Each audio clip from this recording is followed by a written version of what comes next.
कोई भी बीजेपी का कार्यकर्ता आपके सामने आए, उससे उसके सामने अदानी नाम ले लो, भग जाएगा।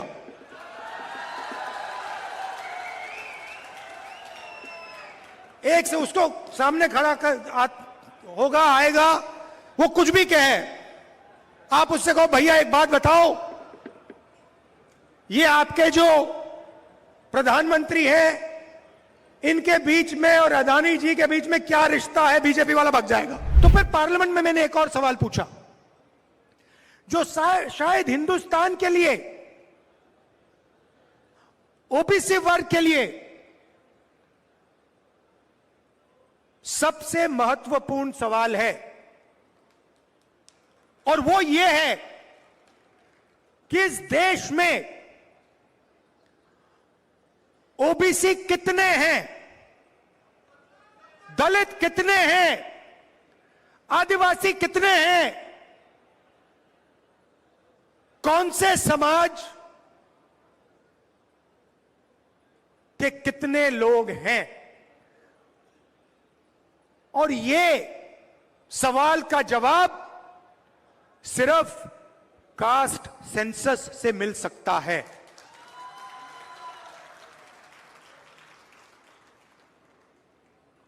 जैसे ही मैंने कास्ट सेंसस की बात शुरू की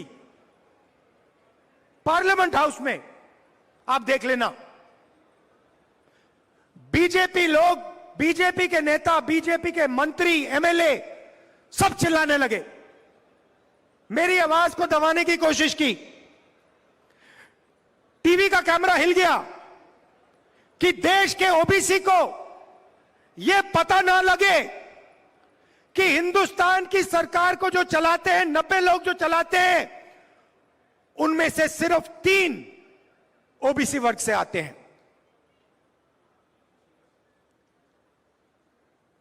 नरेंद्र मोदी जी, बीजेपी अदानी जी से डरते हैं। अदानी जी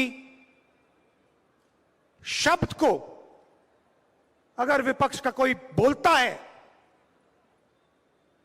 बीजेपी के कार्यकर्ता, प्रधानमंत्री, मंत्री सब हिलने लगते हैं, टीवी ऑफ हो जाता है, माइक बंद हो जाता है। दूसरी तरफ जैसे ही कांग्रेस पार्टी कास्ट सेंसस की बात करती है,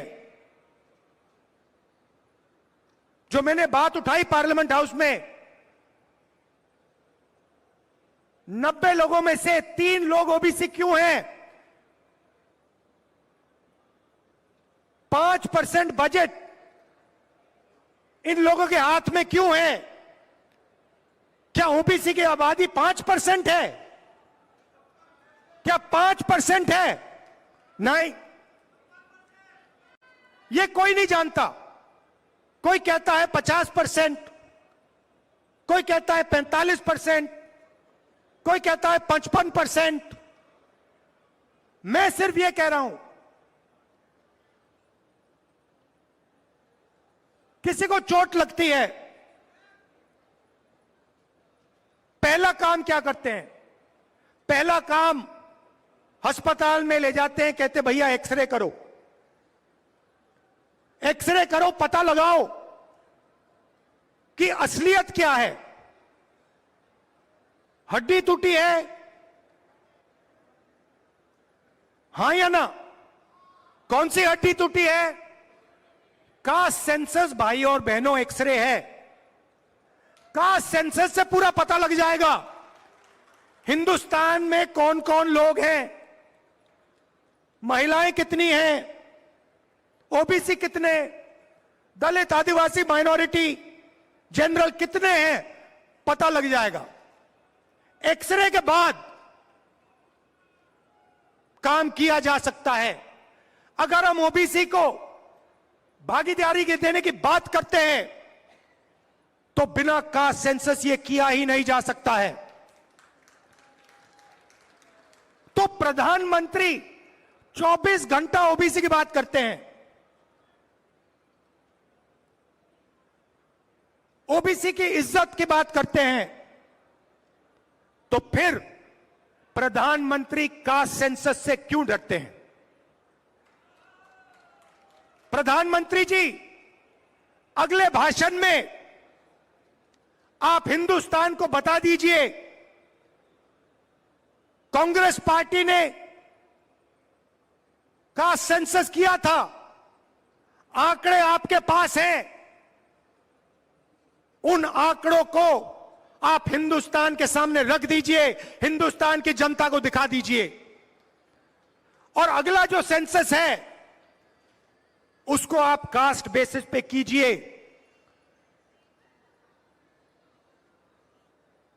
ओबीसी का अपमान मत कीजिए, ओबीसी को धोखा मत दीजिए।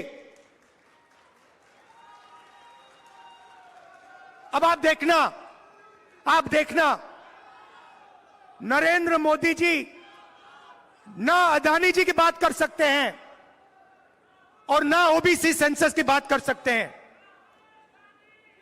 उनके भाषण देखना आप, आने वाले समय में भाषण देखना, ओबीसी सेंसस पे वो एक शब्द नहीं बोल पाएंगे, आपके सामने आंकड़े नहीं रख पाएंगे, अदानी जी के बारे में एक शब्द नहीं बोल पाएंगे। सच्चाई ये है। लोकसभा में मैं आपको एक बात बताता हूं, लोकसभा में एक दिन मैंने देखा बीजेपी के एमपी अंग्रेजी के खिलाफ लंबा भाषण दे रहे हैं।